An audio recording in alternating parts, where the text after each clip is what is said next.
Well, the search for answers continues 24 years after a KIMT anchor disappeared outside her Mason City apartment. In June of 1995, Jodi Huisentruit did not show up for her early morning newscast and was never heard from again. Over the years, leads have come in on Jodi Huisentruit's disappearance, but no one has been charged. An investigative journalist has picked up the case and uncovered some surprising details in that case.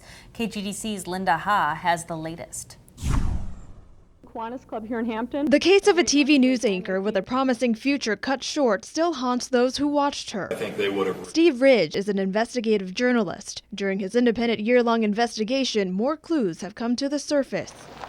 A week before she was declared missing, Huisentruit went water skiing at Coralville Lake with John Van Cise, the primary person of interest in her disappearance, along with his son and two of her friends.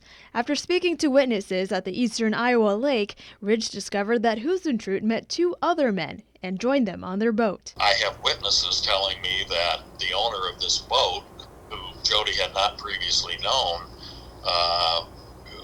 gave she and her friend alcohol, and once they were, I guess, inebriated to some degree, that they both got up on the front of the boat and were singing and dancing, and that he made a videotape of the whole thing. Some say Van Cise may have had an infatuation with her and a temper. I am told that while he was not particularly excited or enthused that she decided to jump ship, he did not overreact. Right now, the tape is in the hands of investigators. I think early on they were probably considered crime suspects. They were never made public, to my knowledge. Still no closure yet for police, friends, and family. The payoff is bringing her home. It'll be bittersweet, obviously, if it were to happen, but I think it's the only realistic closure that can be achieved at this point.